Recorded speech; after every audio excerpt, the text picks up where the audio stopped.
Bonjour et bienvenue à tous pour ce troisième épisode de Fallait pas croquer la pomme, le premier podcast de comptoir.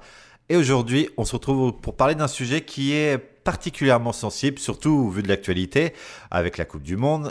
On veut bien sûr parler de politique et de sport. Et pour parler de ce sujet, j'ai autour de moi une équipe d'habitués que vous connaissez déjà. Et je vais commencer par Salah. Salah, comment tu vas ? Salut les footix.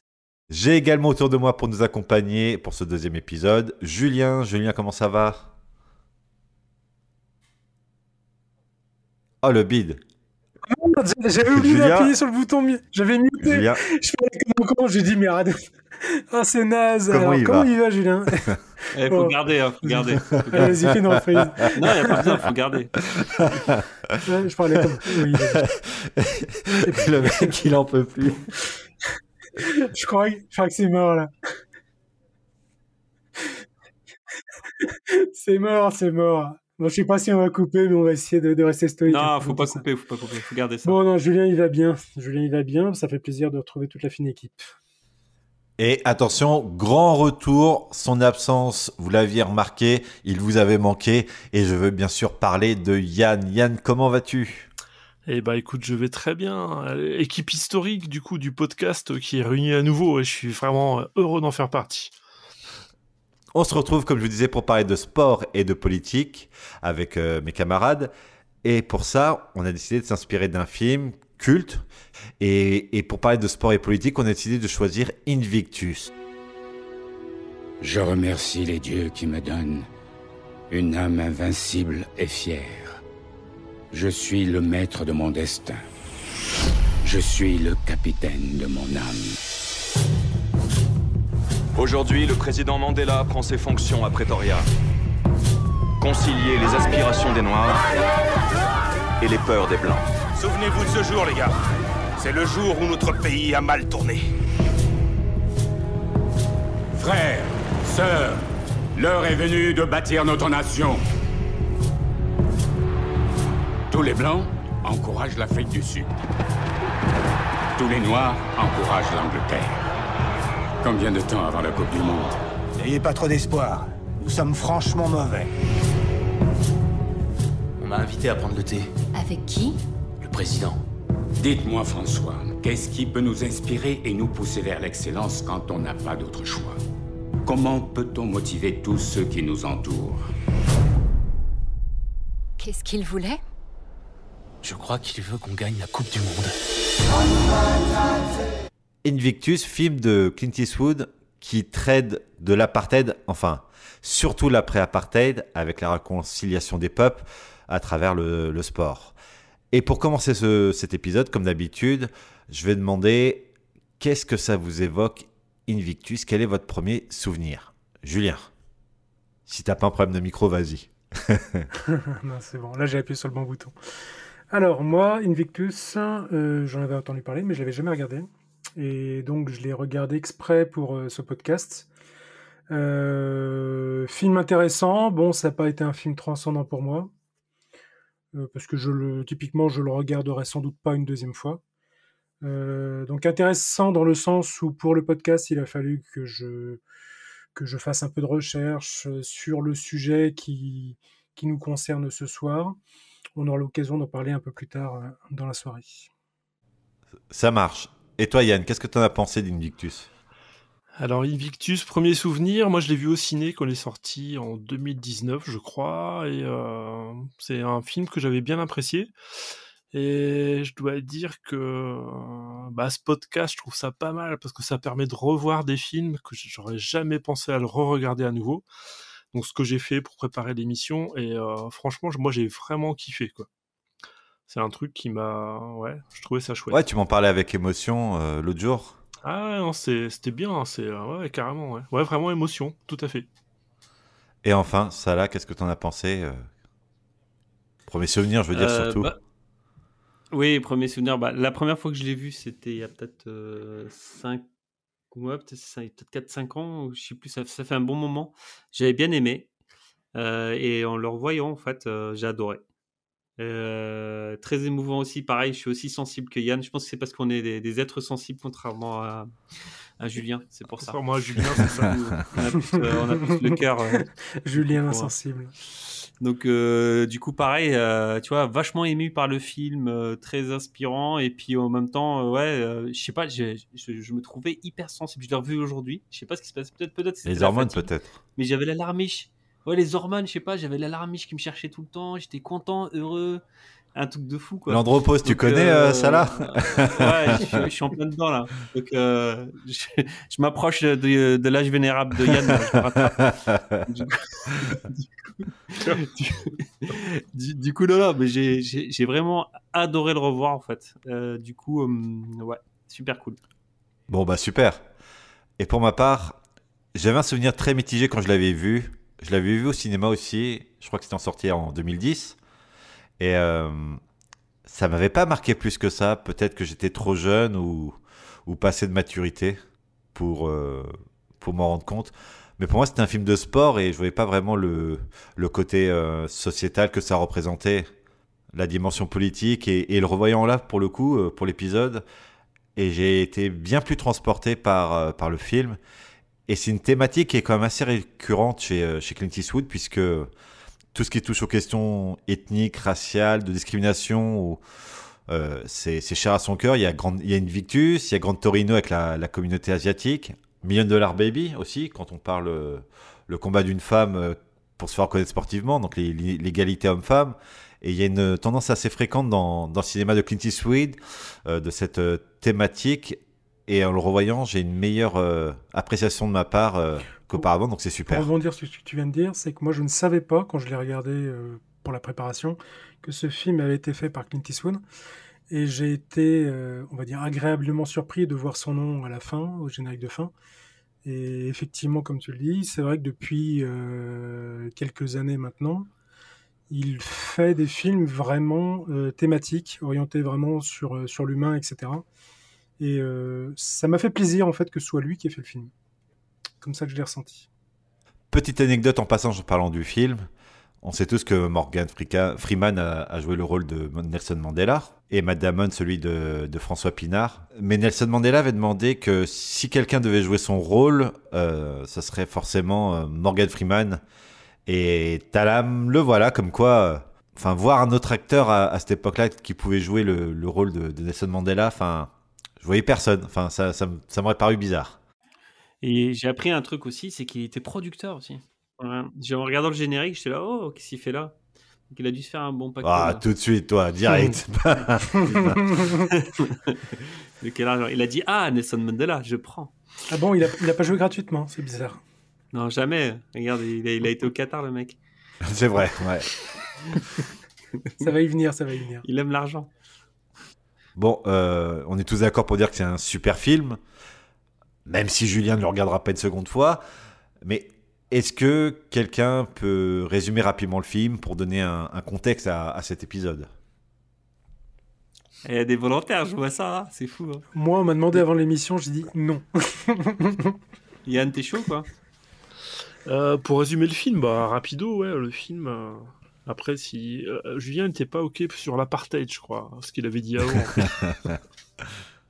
J'ai dit que je voulais rien introduire du tout, que je laissais les meilleurs s'en occuper. Si, je prends cette citation, Julien était contre l'apartheid, ça peut faire un vrai truc clickbait, quoi. Tu m'étonnes. Ouais, sinon, si tu le C'est- sens, vas-y. Ouais. C'était bien, quand même. Hein. Vas-y. Moi, je peux le résumer à ma manière. Donc, vous m'arrêterez si ça colle pas avec Stop. vos souvenirs. Excellent, Julien. Excellent. Du coup, alors, ça se passe. Bon, ça raconte pas toute l'histoire de Nelson Mandela. Hein. Les personnages principaux, c'est lui. Et aussi, comment ça, François Pinard, justement, le joueur en question, c'est le capitaine des Springboks. Donc de l'équipe de rugby de sud-africaine. Et du coup, le début commence vraiment en fait avec la prise de pouvoir de Mandela. Et donc ça raconte en fait comment en fait le président justement il va il va essayer, dans son projet, au fait, qui est global, au fait, celui de réunifier cette nation, là, qui est brisée parce que l'apartheid, c'est ça. Bah, il va utiliser le sport, en fait, comme vecteur aussi. Parce qu'il en a plein, il essaie de réconcilier tout le monde.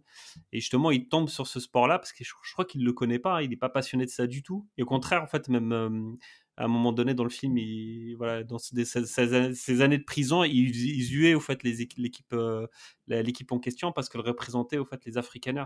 Donc, elle ne représentait pas les Noirs d'Afrique du Sud.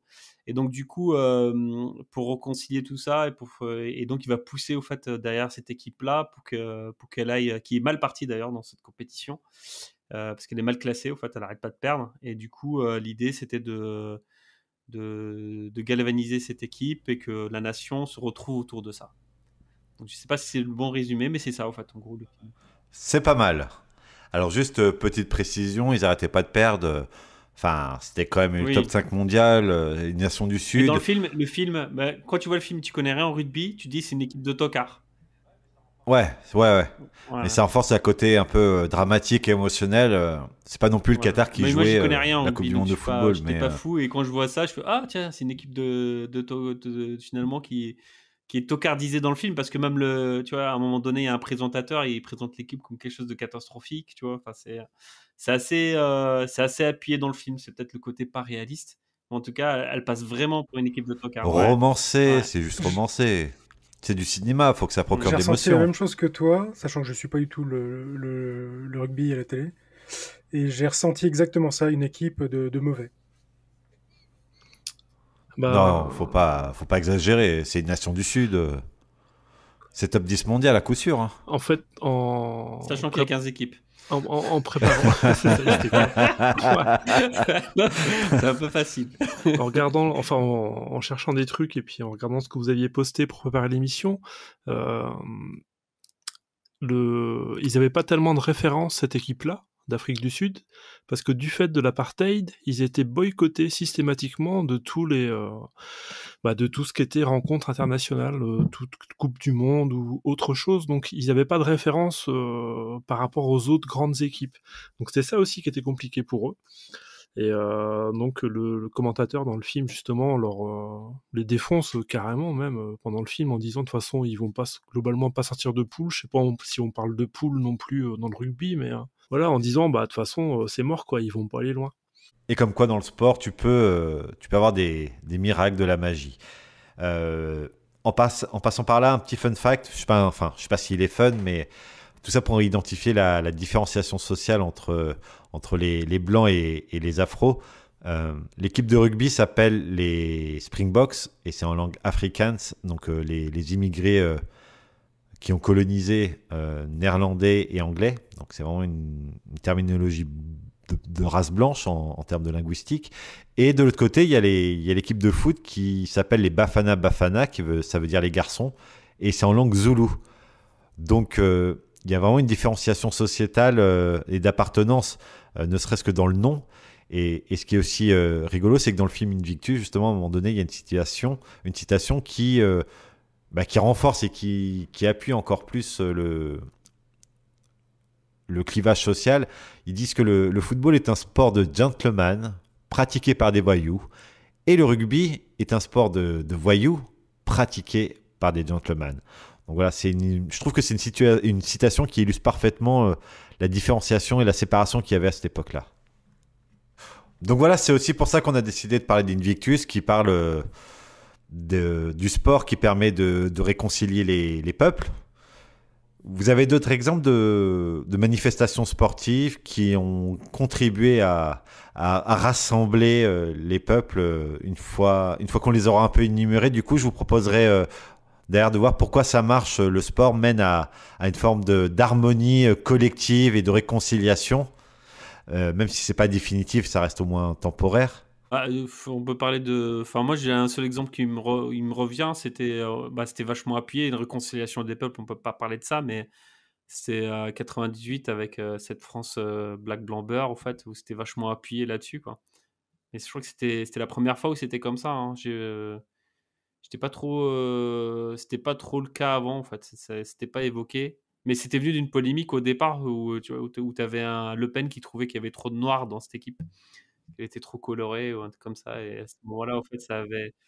Et du coup, oui, c'est quelque chose qui a vachement rapproché les gens pendant une semaine ou deux, quoi. Pas laisser retomber, bien sûr. Mais- Non, mais même un peu plus, hein, parce que les victoires Oui, sportives, on en parlera un peu plus tard, peuvent avoir un impact non négligeable sur le moral des populations. ah bah grave, hein. Les gens font des bébés, on achète plein de produits, ça marche, hein. Non, t'as juste, on est content, on est truc. Moi, je suis d'accord aussi. C'est vrai que le truc de foot. Alors, je suis pas le foot. Globalement, je suis pas très à suivre des choses de sport, mais Coupe du Monde 98, effectivement. Moi perso, j'étais en formation à Caen pour la demi-finale de cette épreuve-là, et on suivait ça dans un troquet, donc il y avait plein de monde, c'était cool. Et puis quand ça a été la victoire, bah, tout le monde est sorti dans la rue, tout le monde était dans le centre, c'était bisous, bisous, tout le monde copain, tu connaissais pas l'autre, mais là il n'y avait pas de couleur de peau, c'était vraiment bah, super quoi, tout le monde heureux. Et c'est vrai que et après c'est la foule, donc c'est la foule aussi qui veut ça, hein. Si c'est un sport, enfin je vais pas dire c'est pas l'intérêt que je voulais dire, le foot c'est un sport populaire. Donc, dit populaire, bah, t'as tout le monde globalement qui va suivre ça et ça va aider. Et par contre, excuse-moi, je suis peut-être en train de déborder sur ce qu'on va, ce qu'on va enchaîner ensuite. Et sinon, en dehors du foot, ouais, il y a les Jeux Olympiques aussi, je pense, qui N'importe quoi, peuvent. les gars. Jeux Olympiques, il n'y a personne qui regarde à la télé. Après, c'est ça. Après, il y a l'échelle. Alors, je pense pas nécessairement à l'échelle. Moi, je regarde les Jeux Olympiques un peu parce que t'as plein de sports qui existent que tu vois pas autrement. Donc c'est ça qui est rigolo, quoi. Notamment l'hiver où tu vois du curling. Mais arrête, c'est exceptionnel Mais le c'est curling. génial, mais tu vois ça J'adore. jamais autrement, quoi. Et je trouve ça Eh, vous êtes trop des mecs mortel, chelous, quoi. les gars. Un Vous êtes balai des avec chelous. une pierre sur la glace, c'est génial. Ou alors des Jamaïcains faire du bobsleigh, par exemple. Putain, bah oui, Rasta Rocket. Après, ça a été, alors peut-être moins pour la France, bah, quoique si, pays occidental, mais ça a été une baston JO entre les pays de l'Est et de l'Ouest durant la guerre froide, par exemple. Donc c'est un truc qui comptait les médailles et ça marche encore d'ailleurs pour certaines rencontres, quoi. Le soft power du sport. Et tu as aussi les Jeux de 68 avec le Black Power. Vous vous rappelez les deux athlètes qui ont levé le bras pour signifier leur opposition aux violences policières faites contre les minorités noires. C'était Tommy Smith et John Carlos.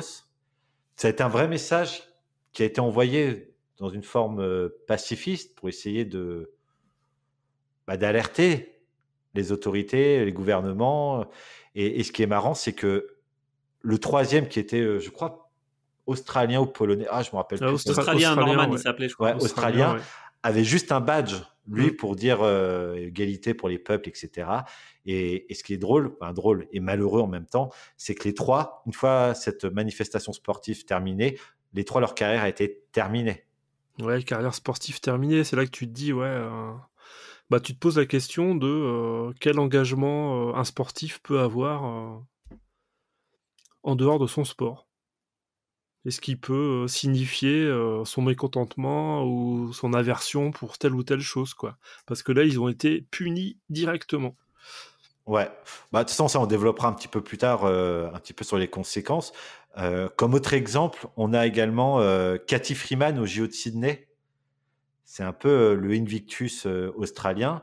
Et donc, dans un esprit de réconciliation, c'était une des rares représentantes, celle qui a été porte-drapeau des Jeux Olympiques de Sydney, et qui a d'ailleurs gagné par ailleurs la médaille d'or, ce qui a eu pour effet, d'après ce qu'on en voit de notre point de vue occidental en France sur les médias français, ça a permis une forme de black blanc-beurre en Australie. Il y a également d'autres causes auxquelles on ne pense pas nécessairement. Si je vous parle du féminisme, vous n'avez pas une athlète en particulier là récemment ? Récemment ? Ouais, très récemment. Championne du monde en équipe, américaine, football. Ah oui, c'est c'est comment elle s'appelle ? J'ai oublié son nom, l'américaine, ouais, qui est lesbienne, c'est ça ? Ouais, qui a les cheveux rouges ou bleus, ça Qui a dépend. les Megan cheveux Rapinoe, elle violets. s'appelle. La capitaine de l'équipe Ouais. américaine, ouais. Ouais, j'avais pas son nom non plus, mais ouais. Ouais, elle avait fait je sais pas si elle avait fait un geste ou. Si, ils ont fait genou à terre, non Alors, ils ont fait le genou à terre, il me semble. Mais ce qu'ils ont également obtenu, vu qu'en plus c'était champion du Ah, c'était monde, les salaires. les salaires, Ouais, c'est-à-dire je m'en rappelle. qu'ils sont champions du monde 1 ou 2 fois de suite et ils ont quelque chose comme 10 fois moins que les mecs. Et elle a réussi, par sa personnalité, par son message qu'elle véhicule, à obtenir les mêmes rémunérations que l'équipe masculine, qui au-delà est beaucoup moins performante, à avoir les mêmes rémunérations au niveau équipe nationale. Il y avait aussi des sujets par rapport à ça, côté féminin-masculin, où ne serait-ce que pour s'entraîner, pour s'habiller ou autre, tout ce qui était équipement était vraiment en deçà en termes de quantité et de qualité. En fait, et avec tous les mouvements qu'ils ont fait récemment, Ouais. ils arrivent à tendre vers un début d'égalité au niveau de tout ce qui entoure en dehors même de la partie salariale. Tu parles de fringues, mais aussi l'équipe d'Angleterre, je crois, féminine, qui a un short blanc et qui a réussi à faire plier l'équipementier pour qu'elles aient un short de couleur. Parce que pendant leur menstruation, il peut y avoir des accidents et ça peut être carrément quelque chose qui, aux yeux de notre société, parce que dans l'absolu, il n'y a pas à avoir de honte, c'est un truc naturel, mais il peut être humiliant d'avoir des séquelles de ces menstruations sur ces habits blancs. Elles ont réussi à obtenir ça. Je trouve ça vraiment très, très cool de respecter les particularités par genre. Ouais, c'est quand même dommage qu'on soit obligé de vraiment de pousser le truc pour avoir le droit de s'habiller en fait d'une manière qui est vraiment potentiellement perturbante pour pratiquer ton sport. On sait bien que c'est plus compliqué dans ces cas-là. C'est quand même dingue qu'on trouve ça entre guillemets révolutionnaire. Ça y est, on réussit à avoir un short noir ou bleu, j'en sais rien. Mais ça montre un peu la bêtise. C'est comme les nanas qui se battent pour pouvoir jouer autrement qu'en slip ou en culotte dans certains sports. Je ne sais pas si vous avez vu le football américain, par exemple, ou d'autres nanas qui font du beach volley. Oui, ou à l'inverse. Il y avait des tenues un peu particulières où, en fait, elles aimeraient bien avoir une tenue normale. Bah, tennis, c'était ça. Hein. Les jupettes avant étaient obligatoires. Et puis, ouais, par exemple. elles peuvent là jouer en short ou en autre tenue, mais c'est pas. Après, quand tu vois, pour finir sur le tennis, quand tu vois un match, un homme sur le terrain entre 2 sets ou les jeux impairs, change de t-shirt, il n'y a aucun problème. Il enlève son haut, il s'essuie, il remet un t-shirt. T'as eu une meuf qui a été sanctionnée, j'ai plus son nom, parce qu'elle a fait la même. Oui. Elle s'est assise, elle a enlevé son haut, donc elle avait son soutif de sport, elle s'est essuyée, elle a été sanctionnée, quoi. Elle aurait dû demander à l'arbitre de pouvoir quitter le terrain pour changer de t-shirt. Donc c'est vrai que l'équité là-dessus, tu te dis oh les gars, putain mais c'est arriéré, c'était où le C'est un truc, ça a 2-3 ans max quoi. Donc ouais, c'est très récent. Bien classé hein. Oui, c'est dans des Mais ça se déroulait où, dans quel pays? C'était c'est en Europe. En Europe. Hein. Ah oui, non, et c'est hallucinant quoi. Quand tu vois des règlements comme ça, tu te dis oh là putain les gars. J'imagine que les gars ils étaient torse-poil en plus, ils montrent leur téton. C'est ça, exactement. Le mec, c'est génial. Carrément. Et c'est ça. Et là, tu te dis non, il y a un problème. Alors, c'est peut-être pas le problème du règlement, mais c'est un problème d'éducation à ce moment-là. De patriarcat, d'éducation et de trucs comme ça, quoi. Ouais. Parce que dans l'absolu, moi, je trouve ça super cool de voir. De toute façon, c'est homme-femme. Mais c'est ça, c'est un athlète qui change, qui est en train de faire son métier, voilà. Et puis il y a pas de raison que ça choque, quoi. Puis si un homme a le droit à montrer ses tétons, une femme aussi. Bah exactement. Bah, je suis d'accord. Mais là, ça coince sur pas que là, je pense sur plein d'autres trucs. Nous, on est d'accord. Moi, j'y suis aussi, mais. Vous parliez de volleyball, de beach volley. En fait, la taille des maillots de bain, alors ça a peut-être changé, donc à vérifier, mais la taille des maillots de bain, je sais qu'elle était standardisée. Il y avait des cotes, elle ne devait pas dépasser trop de tissu. Il ne fallait pas qu'il y ait trop de tissu, en fait. Ah ouais. C'est pas genre qu'il y ait moins de tissu, c'est qu'il y ait trop de tissu. Donc ça, c'est aussi une réflexion de nous, gros cons de mecs.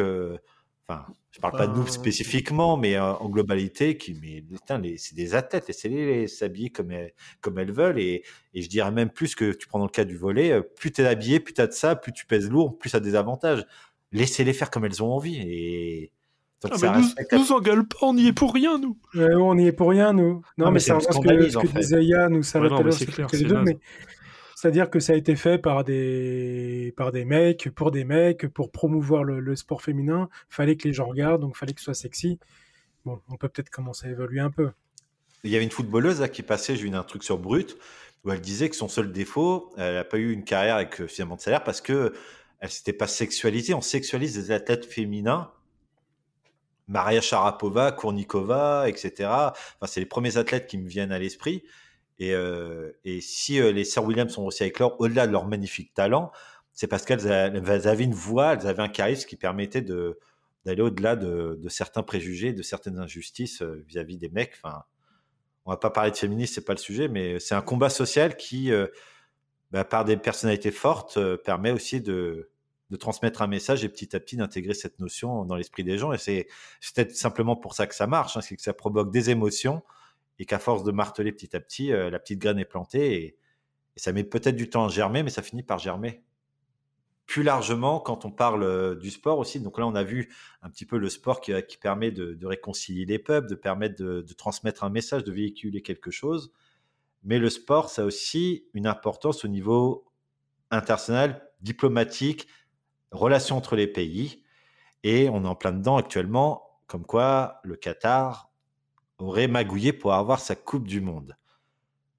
Et j'aimerais bien commencer ça parce que je vois les yeux de Salah qui brillent. Salah, qu'est-ce que tu vas nous en dire? Je l'ai vu. Non, mais déjà, pour te répondre en termes de magouille, il n'y a pas que le Qatar qui magouille pour avoir la Coupe du Monde. Donc, tout le monde magouille. Bon, sauf que, en l'occurrence, à ce moment-là, ils avaient plus d'argent que tout le monde. Mais tout le monde est dans ce cas de figure. Donc, et oui, le Qatar, en fait, a toujours voulu. Après le sport, ça a été, ça fait longtemps. Et puis, le terrain de jeu du Qatar, c'est notre pays. D'ailleurs, la France, c'est le pays où ils ont acheté le plus de choses et où ils ont acheté d'ailleurs le PSG. Il a toujours voulu, en fait, gagner du soft power, en fait, via le sport, en achetant des clubs, en sponsorisant des athlètes. Et justement, là, en s'achetant une Coupe du Monde. Donc, ça leur permet, au fait, d'exister. C'est un tout petit pays, en fait. Et donc, leur objectif, c'est d'être reconnu, d'avoir de l'influence, et de préparer leur avenir, en fait, quand il n'y aura plus de pétrole. Je pense qu'ils sont dans cette optique-là. Maintenant, la polémique actuelle, elle est sur plein d'éléments, notamment, en fait, les lois qataries, qui elles-mêmes ne sont pas compatibles avec ce que nous, on a en Occident, quoi. C'est juste ça qui va choquer et qui fait polémique aujourd'hui. Tu parlais du Qatar qui investissait.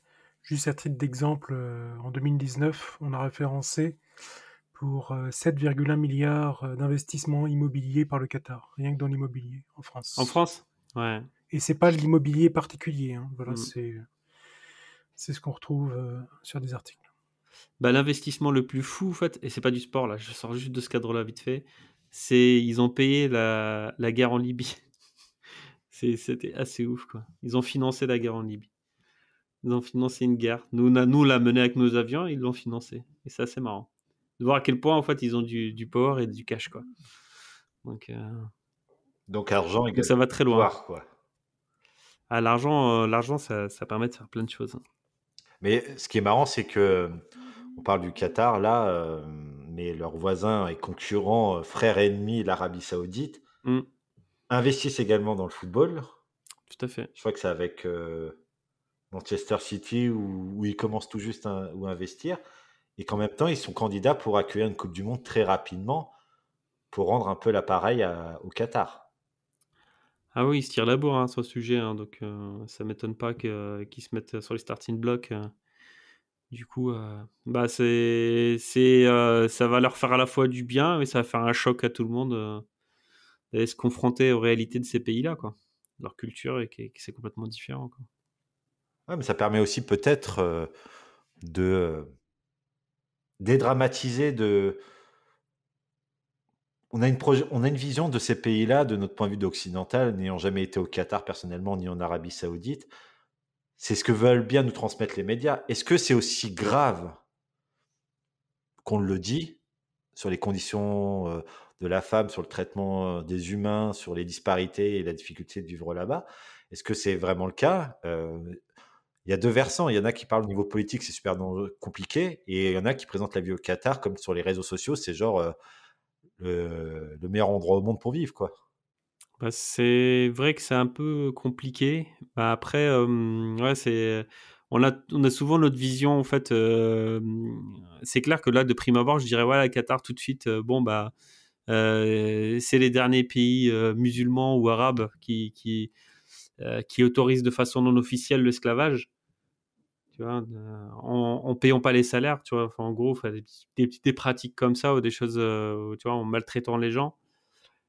Ils ont plein de mœurs au fait qu'ils sont pas adaptés, au fait qu'ils sont pas du tout adaptés à notre époque, quoi. C'est choquant pour notre époque. À notre époque ou à notre culture? À notre époque, je pense que c'est cette culture-là, en fait, enfin, elle n'est pas que occidentale. Je pense que elle est répandue un peu partout, hein. C'est un peu plein de pays arabes ne vont pas aussi loin, quoi. Donc, je parle pas pour la cause LGBT, ça c'est clair que la plupart des pays musulmans sont pas non plus ouverts sur le sujet. Faut pas se leurrer. Mais sur les pratiques esclavagistes qu'ils ont eu au fait pour cette Coupe du Monde, pour la construction, leurs pratiques esclavagistes de façon générale, effectivement, c'est quelque chose qui est pas très répandu dans le Maghreb ou dans d'autres pays, au fait, qui sont pas dans cette optique-là, quoi. Tu parles d'esclavagisme parce que les travailleurs, une fois qu'ils arrivent au Qatar pour bosser, on leur prend leur passeport. Tout à fait. On leur prend leur passeport et on les paye pas pendant plusieurs mois et on en fait ce qu'on veut, quoi. Donc, du coup, pour moi, c'est une forme d'esclavagisme. Ouais. Alors, comment ça se fait que les Indiens, c'est les Pakistanais beaucoup, beaucoup de ces nationalités qui sont représentées et d'autres, bien sûr. Et pourquoi ils y vont alors? Ils se font avoir par la promesse? Bien sûr. Après, je pense que tu vois, c'est pas une. Je pense que s'il y en a autant qui viennent, c'est que ça ne doit pas être une pratique systémique. On va dire, c'est pas l'État qui organise. Je pense pas que l'État qatari organise ça de façon. Je pense que c'est juste que en gros, il n'y a pas de protection en fait pour ces salariés-là. Donc du coup, les gens font ce qu'ils veulent. Donc quand t'es employeur qatari, bah tu fais ce que tu veux avec tes employés. Ouais, tu les fais C'est plus bosser ça, 14 heures sous le cagnard. Donc c'est pas, voilà. Et je pense que c'est une volonté. C'est pas. Après, c'est l'État en lui-même. Je pense qu'il ferme les yeux parce que ça l'arrange aussi, hein. Donc du coup, ça l'arrange complètement. Et puis voilà, ça lui permet de pas le gérer. Donc ils viennent juste de commencer à faire des tribunaux, à construire des tribunaux pour traiter les affaires comment on appelle ça, les affaires liées au travail. Mhm. Mais bon, c'est juste pour faire semblant, quoi. Mais en vrai, oui, c'est. Mais je suis pas sûr que ça soit systémique. Je suis pas sûr que ce soit une volonté de l'État en lui-même de faire ça. Mais par contre, il y a une forte culture sur le sujet et les gens en profitent, quoi. C'est compliqué et d'ailleurs, ces mauvais traitements ont pour conséquence de faire des morts. Et d'ailleurs, si aujourd'hui la Coupe du Monde au Qatar pose tellement de questions, pose tellement de problèmes, on va dire dans le jeu des médias, c'est parce qu'au Qatar, il y aurait eu 6500 morts pour construire 8 stades, je crois, dans un pays qui est grand comme la région parisienne à peu près. Ou j'exagère peut-être les chiffres, j'ai pas vérifié, mais ça n'a pas l'air très grand. Ouais, alors j'ai regardé parce que j'ai entendu parler de ça aussi, des 6500 morts. J'avais pris ça un peu pour acquis, parce qu'on l'entend partout, en fait. Et je suis tombé sur un article où ils expliquaient que c'était beaucoup plus compliqué que ça, et qu'ils s'étaient renseignés auprès des différents représentants des pays, et puis ils n'étaient pas capables de compter, déjà. Et officiellement, quand ils ont contacté l'ensemble des ambassades, ils ont trouvé seulement, véritablement, une 50aine de morts. Et là, c'est un journal français, je pourrais retrouver l'article, éventuellement le mettre Moi, j'y crois pas une en seconde. description. Non, mais je te dis ce qu'il en est. Ce que j'ai lu. Je m'étais arrêté aux 6500 morts. Et bon. Je ne sais pas si un jour on saura vraiment le nombre de morts qui a eu lieu directement, en lien directement avec les travaux, mais si effectivement on est à plusieurs milliers de morts, c'est inadmissible. Et Bah, j'ai envie de te dire, je vais rebondir juste là-dessus. Ce qu'il faut savoir, c'est que le Qatar, en fait, paye énormément d'entreprises de lobbying. Tu as dû voir les mêmes choses que moi à peu près, Julien, là-dessus, je pense. Et qui paye énormément de gens. Et il y a même des mecs comme Bernard-Henri Lévy, en fait, qui était justement condamné là-dessus. Parce qu'il y a un article d'un magazine, enfin d'un truc obscur qui s'appelle Blast qui était sorti, au fait, là-dessus, une enquête sur comment on appelle ça, le lobbying qatari. et les gens qui étaient payés. Et donc, dans ces gens-là, il y avait des journalistes et des mecs aussi influents qu'un Bernard-Henri Lévy qui étaient payés par le Qatar pour travailler pour eux, en fait, pour redorer leur image. Donc, je me méfie beaucoup en fait, du traitement médiatique des fois ou des informations qui peuvent circuler. Parce que je pense qu'ils ont de bras longs et qu'ils allongent pas mal de thunes. Tu vois, donc, Ouais, j'ai vu et, oui, j'avais vu l'info de Blast là-dessus. J'ai retrouvé l'article pendant que tu donnais ton avis là-dessus. C'est sur TF1 Info FR, en fait, qu'on retrouve ça. ouais, Où il TF1, parle ouais. effectivement du nombre sorti de Très son fiable. contexte. Après, bon, on Très donne fiable. le crédit qu'on veut à TF1 Info, ça, voilà. Mais il Et parle déjà, des justement de la sorties. difficulté, de la comptabilité du nombre de morts là-dessus. Bon, après, tu regardes juste les conditions. Moi, j'ai regardé justement un petit reportage là-dessus. C'était sur Arte, où ils rencontraient un des gars. En fait, ils faisaient grève depuis un petit moment parce qu'ils n'étaient pas payés. Ils montraient les conditions. Ils les mettaient dans le désert, tu vois, dans un coin, mais complètement paumé. Ils n'ont pas le droit d'avoir de voiture. Ils n'ont plus leur passeport. Ils sont coincés dans des trucs où, en fait, ils sont entassés les uns sur les autres pour dormir. Tu vois, l'endroit, il est dégueulasse.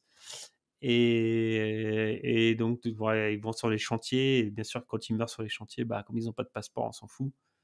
Tu vois, et c'est des chantiers un peu titanesques où ils ont dû tout faire rapidement. Et c'est pas que les stades, hein, c'est aussi leur tour. Tout ça, en fait, c'est de la casse humaine. Quand bien même il n'y aura pas de mort, je pense qu'au niveau des souffrances et tout, des choses comme ça, c'est énorme, quoi. Et moi, je doute pas une seconde qu'il y a eu autant de morts. J'ai aucun problème. Je pense qu'il y en a même eu plus, hein. Je suis persuadé effectivement que le lobbying dans ce genre de cas est monstrueux. Bah, par exemple, il y a 10 ans, 11 ans, moi, j'avais jamais entendu parler du Qatar. Donc, avec tous les investissements qui sont faits en France, etc., comment est-ce qu'ils ont fait, comme tu le disais tout à l'heure, pour avoir gagné la possibilité d'avoir la Coupe du Monde, enfin la Coupe du Monde chez eux. Bah, on se doute bien que que la planche à billets a bien fonctionné là-dessus. Donc, c'est la difficulté, c'est qu'on ne pourra jamais savoir exactement combien vraiment tu as eu de morts, par exemple, pour ça, les conditions, comme tu le disais, qui sont catastrophiques. Tu as un avis, toi, un petit peu là-dessus, Yann? Alors, bah, oui. Alors, pour l'attribution, a priori, il y a une enquête en cours, parce que ça a été attribué en 2010, et on serait, nous, Français, aux premières loges là-dessus, c'est-à-dire avec Sarkozy, et puis à la FIFA, c'était avec Platini. Donc, il y aurait eu des belles magouilles pour que ce soit attribué au Qatar. Donc la justice est en cours, faut attendre ce qu'ils vont dire. Après, on se doute que la FIFA, c'est pas, et comme pas mal de fédérations sportives, je pense, c'est plutôt magouille et compagnie, beaucoup de pognon, quoi. Là, c'est vrai que moi j'ai entendu aussi les 6500 morts, donc sur des chaînes comme France Info ou Arte, donc des trucs où j'ai confiance, quoi. Donc peut-être qu'ils sont aussi également touchés par les millions et les milliards du Qatar, on sait pas, hein. On peut toujours être surpris par certains effets du pognon sur des chaînes comme ça. Après, je me pose la question aussi sur, par exemple, des Jeux Olympiques. On a eu récemment la Russie, la Chine, avec des stades qui sont sortis de terre en des temps très très courts aussi. Je pense avec beaucoup de personnes qui n'avaient pas du tout envie de construire les stades, hein. On n'a pas parlé autant de ça. Et je pense qu'il y a eu beaucoup de morts aussi. Enfin, je pense, j'en sais rien, hein. D'ailleurs, il n'y en a peut-être eu que 3 ou 4 ou 6500 ou plus. Mais voilà, donc il y a un traitement médiatique qui est différent entre le Qatar et la Chine et la Russie, qui sont vraiment des dictatures où il y a le pognon qui sort, et puis voilà, quoi. Parce que ces travailleurs-là, là, que tu évoquais à l'instant, Yann, c'est ce qu'on appelle les travailleurs désignés volontaires. Oui, c'est ça, exactement. C'est tout à fait ça. Mais voilà, mais après... Tu vas être volontaire. Ouais, non, mais c'est ça. Mais après, tu te dis, pourquoi là, il y a un... Après, tu peux raisonnablement penser que oui, le Qatar, il fait chaud, on va pas faire du sport là-bas. Contrairement à la Russie, où tu dis, oh bah ouais, les JO, ça peut le faire, quoi, ça caille. Mais voilà, donc c'est vrai que je me pose la question, pourquoi il y a un tel retentissement là. Et pourquoi on n'a pas gueulé sur les autres, quoi. C'est une très bonne question. Parce que tu parlais de mort, on parlait de mort. Il y a eu les JO au Brésil qui ont foutu la discorde énormément sur le pays, même si les appels au boycott étaient bien plus modérés. Tu as eu la Russie, comme tu disais, où il y a eu énormément de morts également. Est-ce que, alors c'est une question, c'est moi qui vais enfiler la casquette conspirationniste, mais est-ce que c'est une vocation occidentale de dénigrer l'islam? Il y a un truc là-dedans. Ouais, je pense qu'il y a un truc quand même là-dedans. Après, ouais, je sais pas, l'attribution en 2010, on en a pas tellement parlé, quoi. Ouais, et je pense que maintenant, oui, effectivement, dénigrer l'islam maintenant, ouais, c'est clair que... Il y a eu énormément de morts au Brésil, on n'en a pas fait tout un foin. Il y a eu des morts en Russie, on n'a pas fait autant de foin. Et là, appel au boycott. Il y en a qui s'expriment là-dessus parce que c'est le premier pays arabe, Ouais, c'est a ça. priori, qui a eu la primauté justement d'organiser ces jeux. Et Non, de justement, la il y en Coupe a du qui Monde du proposent, foot. Pas si oui, je- excuse-moi, quand je parlais des jeux, je parlais de la Coupe du Monde, tu as raison. C'est qu'effectivement, il y en a qui pensent que peut-être que c'est comme c'est un pays arabe, et justement, voilà, on va taper un peu dessus. Ouais, Ça, j'en moi, sais rien, tu vois, c'est ce qui s'est dit. je pense que ce qui les emmerde le plus, c'est du foot, c'est la Coupe du Monde, et t'as pas le droit de bar d'alcool là-bas. C'est ça le truc. C'est vrai. Cherchez pas Non, plus loin, mais les gars. T'as eu le droit, mais il y a- t'as plus le droit. Non, en mais fait. tu Oui. vois, non, mais il y a ça. Mais les racistes, de toute façon, ils profitent toujours de n'importe quelle situation pour appuyer là-dessus. Après, clairement, ouais, il y a des mecs qui vont profiter au fait pour aller taper sur les Arabes ou les musulmans de façon générale, juste pour dire, de toute façon, quoi qu'il se passe, ils vont taper dessus, quoi. Donc après, voilà, c'est pas un pays qui a les mains propres, quoi. Donc du coup, trouver la vérité là-dedans, ça va être compliqué. Mais quel pays a les mains propres? Voilà. Et quel pays a... Voilà, c'est exactement ça. Pour rebondir sur ce que tu dis, ça là, il y a plein de choses qui s'entremêlent. C'est-à-dire, effectivement, se pose la question du premier pays arabe musulman qui organise ces mondiaux de foot. Tu as le fait d'organiser ça dans un pays chaud, avec des clims comme pas possible, alors qu'en ce moment, on est très sur le réchauffement climatique. Mais non, le bilan carbone sera neutre, ils ont promis. Ah, je n'ai pas pensé à ça. Bizarrement, je n'ai pas imprégné cette notion-là, en fait. Donc, t'as pas mal Non, mais de ils n'ont choses qui rien sont pour eux, hein, pour cette Coupe du Monde. Hein. Franchement, ils n'ont rien pour eux. Ils ont tout merdé. Ils interdisent l'alcool, les machins, les morts sur le chantier, Il fait trop chaud. le changement climatique, rien à foutre. Une équipe lamentable du Qatar. Enfin, c'est Non, pas mais ils au ont niveau, tout coché quoi. pour qu'ils se fassent taper dessus. Ils ont tout coché. Ouais, et justement, c'est intéressant parce que justement, le sport, on se rend compte qu'il y a des intérêts économiques, de lobbying, comme vous le disiez tout à l'heure. Le lobbying, il s'exprime à d'autres niveaux, et notamment d'un point de vue économique, et l'intérêt pour les grandes puissances de soutenir certains événements sportifs. Je m'explique. En Afrique, il y a la Coupe d'Afrique des Nations. Ça a lieu tous les 2 ans, c'est comme le championnat d'Europe au football. Et dans des pays comme l'Angola, des pays comme la Côte d'Ivoire, les stades ont été financés par la Chine. Tout à fait. Je ne sais pas si vous vous rendez compte, la Chine, qui n'est pas un pays de foot, même s'ils sont au projet de le devenir avec des investissements colossaux, parce que justement, c'est un côté puissance occidentale, on est au même niveau que vous, même au niveau du sport, parce qu'il y a une guerre du sport, comme vous disiez tout à l'heure. Mais la Chine a payé des stades à ces pays africains qui ont organisé la Coupe d'Afrique des Nations en échange de la primauté sur les ressources essentielles, gaz, nickel, etc. Exactement. Ça, ce sont les mauvaises langues qui disent ça. Bah oui, les Chinois clairement, changeaient, on le sait. C'est ce qu'on faisait nous avant, hein. C'est pas grave. Hein. Oui. C'est juste que les Chinois nous ont remplacés là-bas, hein. C'est tout. Hein. En réalité, l'Afrique, les Occidentaux, ils sont en train de se faire prendre des coups de pied et sortir, quoi. Ils sont juste remplacés par les Chinois. Tu rigoles, mais là, j'étais au Maroc récemment. Mais il y en a plein, ouais. J'ai croisé des Chinois, ça m'a surpris. Bah, en Algérie, il y en a plein et ils se marient avec des Algériennes Ils se marient, au fait. Souvent, c'est que des hommes qui viennent sur les chantiers. Et il y en a plein, en fait, maintenant, ils parlent algérien et tout. Ils parlent super bien. Ah, C'est fascinant. c'est un fascinant. peuple qui a une capacité à s'exporter, si je puis dire, et d'une adaptabilité et qui pose beaucoup moins de questions que d'autres minorités, mine de rien, dans le débat public. On prend juste en France, on parle beaucoup moins des minorités asiatiques, on parle plus des minorités arabo-musulmanes, quoi. Non, mais c'est normal, elles sont carrément moins nombreuses, c'est pas pareil. Ouais, mais t'as une image de l'asiatique, du travailleur silencieux, docile, qui courbe les chines. Tu connais pas la triade. Et qui tient tous les bars tabac de l'Île-de-France. Ouais, mais attends, les bars tabac de l'Île-de-France, c'était tenu par les Kabyles à un moment donné. Avant, c'était les Auvergnats. C'était les Kabyles et après, c'est les Chinois.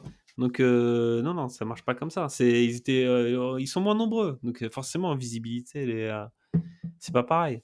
Ça me fait penser, justement, cet été, j'étais en Espagne, en famille. Et puis, tous les magasins d'accessoires, tous les magasins où tu vendais un peu tout, type Jiffy, enfin, les grands trucs, tous, en 2 semaines, j'en ai fait plusieurs. C'était tenu par des Asiatiques. Elles sont fun tes vacances quand même. Hein. Ouais, c'est pas mal les vacances en Espagne. Quoi. En Espagne, tu vas pourquoi je vais faire les magasins Jiffy et tout ça. C'est trop joli. Non, alors c'était bien. Des trucs comme ça. J'ai fait un vlog sur Insta et tout. Je compare les Jiffy français et espagnols. Exactement. Donc là-bas, t'avais pas, enfin, j'avais pas vu de Jiffy, mais de trucs équivalents. Mais tous ces trucs-là étaient tenus par des Asiates. T'avais aucun locaux qui gérait ça. Par contre, ils étaient ouverts effectivement de 7h à 23h, tu pouvais y aller. La Sagrada Familia, rien à foutre. J'avais des Espagnols. Il y a des choses comme ça qui marquent un petit peu. Donc voilà, donc on voit bien aussi que en termes de géopolitique, le sport a aussi une vertu diplomatique, d'échanges commerciaux, où finalement les événements sportifs donnent lieu à des investissements, à des mouvements d'argent très importants et qui sont tributaires parfois de petits arrangements sous le manteau ou même officiels, parce que c'était officiel la Chine avec les pays africains, parce qu'ils mettent pas 300 millions comme ça par stade pour le plaisir, avec un peut-être. Mais le sport, c'est pas que financier. Il y a parfois, enfin, c'est toujours financier parce que déjà on parle de l'a priori, c'est que quand un pays organise une grande compétition, il dépensera plus que ça lui rapportera sur le plan comptable. Après, il peut y avoir une réutilisation des infrastructures, même si au Qatar, je vois pas pourquoi ils ont construit autant de stades, ça va pas être très utile. Mais voilà, il y a aussi une volonté de montrer la puissance ou une idéologie du pays en fonction de la compétition. Et on peut tout de suite penser à quelque chose, on va dire, qui a été le tournant. Ça a été les JO d'Allemagne en 36. Est-ce que vous avez un contexte historique, ça vous revient un petit peu de vos cours d'histoire il y a fort longtemps? Fort lointain. Alors, si je ne me trompe pas, c'était avec Jesse Owens, c'est bien ça, qui avait gagné pas mal de petites choses et il s'est serré dans les bras avec son opposant allemand, qui d'ailleurs s'est imposé. C'était au saut en longueur. C'était au saut en longueur, en battant le record du monde sur le dernier saut. Il a été félicité justement par l'Allemand. Chose qui n'a pas été très appréciée en haut lieu à l'époque. Ah, ça n'a pas fait fureur. Hein. Ça n'a pas fait fureur, effectivement. Excellent. Mais à savoir, petite anecdote d'ailleurs là-dessus, c'est qu'effectivement là-bas ça a été rigolo, mais quand il est revenu au pays, il n'a pas été reçu non plus par le président en place, parce qu'il y a les élections qui approchaient et qu'il ne fallait pas les inviter à la Maison Blanche un noir. Donc c'était rigolo aussi, ça je ne savais pas. Ouais, déjà, tu appelles ça la Maison Blanche Ça, je savais pas non plus. Après, c'est vrai que c'est sur 36, ouais, c'est ça. Toute puissance allemande, on montre nos athlètes, nos victoires, nos trucs, et c'est vraiment le petit grain de sable qui arrive, quoi. Le caillou dans la chaussure qui monte. Ah bah putain, bah non, ça marche pas. On a un athlète noir qui va ramener 4 médailles et là qui nique tout le monde, quoi. Sur le 100 mètres, 200 mètres, 400 relais, je crois. Et relais 4x100, ouais. Ouais, 4x100, et puis le saut en longueur, quoi. Donc un Carl Lewis avant l'heure. Mais plus encore, la démonstration aryenne d'Hitler en 1936, ça a été la construction d'établissements sportifs de taille incroyable. Je crois qu'il y avait des stades de plus de 100 000 personnes, un village olympique ultra moderne. Et les athlètes ont été bien reçus. Mais non, ça a été vraiment une démonstration de voilà la puissance de l'Allemagne. Et en termes de sport, ça s'est traduit notamment par une volonté d'avoir des résultats de dingue, ce qui a contrarié avec justement Jesse Owens, c'est qu'il y a eu des pratiques qui ont été faites pendant cette période, notamment pour les femmes. Par exemple, je vous en donne juste une pour vous dire à quel point c'était hardcore horrible. C'est que pour améliorer les performances des femmes, c'était intéressant de les mettre enceintes parce que ça favorisait l'oxygénation, donc une forme d'EPO, d'augmenter le volume respiratoire et la capacité musculaire, et de les faire avorter juste avant les compétitions. Mais les Russes faisaient ça. Les Russes faisaient La certainement gymnastique ça, ouais. l'ont fait aussi pour d'autres trucs. On peut avoir plein d'exemples, hein, je pense, en athlée aussi, enfin tout entre les pays Est, enfin RDA, RFA, Russie, enfin c'est même partout quoi, c'est un truc de dingue ça, ouais. C'est du dopage. Maintenant, là, on se met des dopage avant picouzes l'heure, maintenant. ouais, c'est ça. C'est simple. Bah de toute façon, Mais comme on en parlait tout à l'heure sur le film Invictus, et quand tu vois le nombre de rugbyman qui sont morts à 39 ans ou 43 ans, enfin super jeunes, et puis qui ont admis aussi avoir pris des trucs pour augmenter les capacités physiques. Voilà, donc je sais pas si... Tu parlais, Mehdi. Vas-y, excuse-moi. Non, pardon. Je sais pas si on... Non, mais Mehdi parlait tout à l'heure de Hitler qui voulait montrer, enfin l'Allemagne globalement qui voulait montrer sa suprématie, et ils l'ont fait si on regarde les chiffres. Ce qui s'est passé, c'est qu'ils ont eu 33 médailles d'or. Ça a été les premiers. Les États-Unis ont fait 24. Le troisième en a fait 10. En argent, 26. En bronze, 30 au total. 89 médailles. 33 médailles de plus que les États-Unis. Donc ils ont vraiment éclaté tout le monde lors de ces JO. Ils ont réussi ce qu'ils voulaient faire. Alors, comment ils ont réussi à les éclater? Déjà, il y a deux choses à savoir. C'est que premièrement, c'était la première fois qu'on comptabilisait les médailles aux Jeux Olympiques. C'était à partir de 1936. Et deuxièmement, le principe des Jeux Olympiques, c'était de confronter des sportifs amateurs. À l'époque, il y avait très peu de sportifs professionnels, donc c'était des amateurs, et notamment, par exemple, aux États-Unis, c'était par exemple des universitaires, etc. Mais l'Allemagne a contourné ça en faisant en sorte que les sportifs avaient un métier, mais genre ils bossaient 2-3 heures, et puis le reste du temps, ils s'entraînaient de manière à s'entraîner comme des professionnels et de manière à écraser tout le monde. C'était vraiment une volonté politique derrière ça. Le sport, c'est une supériorité dans la tête des gens, de toute une nation. Et après, d'ailleurs, les systèmes sont copiés. Quand une nation remporte beaucoup de succès, les systèmes sont copiés pour essayer de rivaliser d'ingéniosité pour avoir les meilleures méthodes. Donc là, tu insinues grandement qu'ils auraient triché, sans blague. J'étais pas là pour le savoir. Donc, avant ça, avant les Jeux en Allemagne, il y a eu la Coupe du Monde 34 qui a été une démonstration du copain de tonton Adolphe. Enfin, tonton Adolphe, c'est pas mon tonton, c'est le tonton qu'on n'aime pas. Hein. Et il y avait aussi tonton Benito. Et la Coupe du Monde 34 a été une manifestation du fascisme, vraiment des idéologies à cette époque de crise économique qui émergeaient en Europe occidentale. On parle aussi d'idéologie. Aujourd'hui, vous n'êtes pas censé savoir que la Russie a été exclue de toutes les grandes compétitions du monde. Coupe du Monde, Qatar, Jeux Olympiques, jusqu'à nouvel ordre.